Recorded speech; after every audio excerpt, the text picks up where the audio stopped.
Welcome to my channel JessFlair PC Tech Tips. Can't afford newer and pricey PC, CPU or RAM and other components? Try this. Extreme budget, friendly with Core 2 Duo E8500 for light gaming and basic office task. Intel Core 2 Duo E8500 is a 45nm desktop processor released in early 2008, featuring 2 cores running at 3.16 GHz, a 1333 MHz front-side bus, FSB, and 6 MB of L2 cache. It utilizes the LGA775 socket, has a 65W TDP, but it does not come with built-in graphics. You need a graphics card for this to run.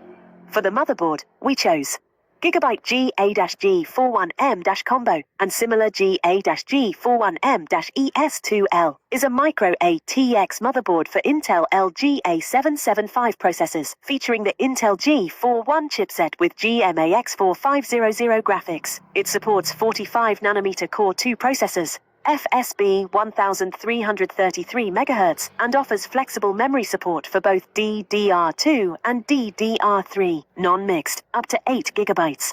For the RAM, we chose 2 sticks of DDR3 1333 GHz Kingston 8 GB, very affordable. For the storage, we chose WD Blue 500 GB SSD SATA. Very affordable. For GPU, we choose RTX 3068 GB. Yes, I know, it's a bit expensive and overkill, but you got lot of choices like RX58, 08 GB on any legit brand, which only around 6,000 to 8,000 pesos. For PSU, we chose Acer 650 watt, so we have little bit extra power for GPU just to be safe. For PC case, we chose very cheap in-play Light X220 Micro ATX case with 2 free fans in many stores online like Lazada and Shopee. For monitor, we chose 19-inch Invasion, and for the mouse and keyboard, we chose the STX 380 keyboard with mouse set. With rainbow color RGB for PC speaker, we have very cheap high-definition Nexion GS357 with 2 mini speaker RGB. Here's the performance of this setup with E8500 pairing with RTX 3060 build.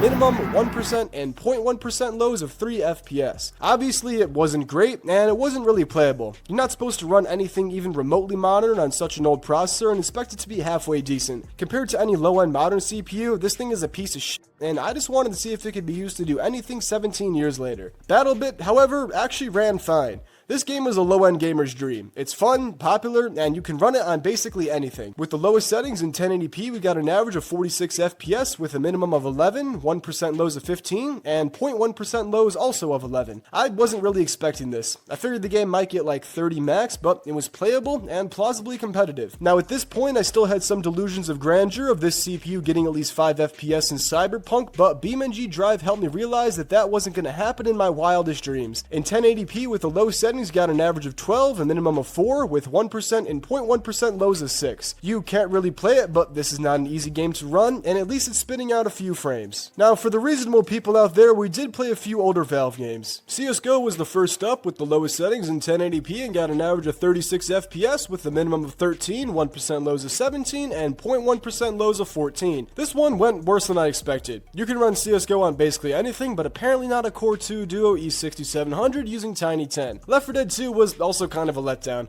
I couldn't get the overlay to work, but in 1080p with the low settings got maybe about 25 to 35 FPS. There was some hitching, it wasn't the most stable experience, but it was playable enough. The game only froze once during the 5 minutes I played it for and fixed itself relatively quickly, so by my standards that's good enough to play. Last but not least, we also have Portal 2. This one was flawless.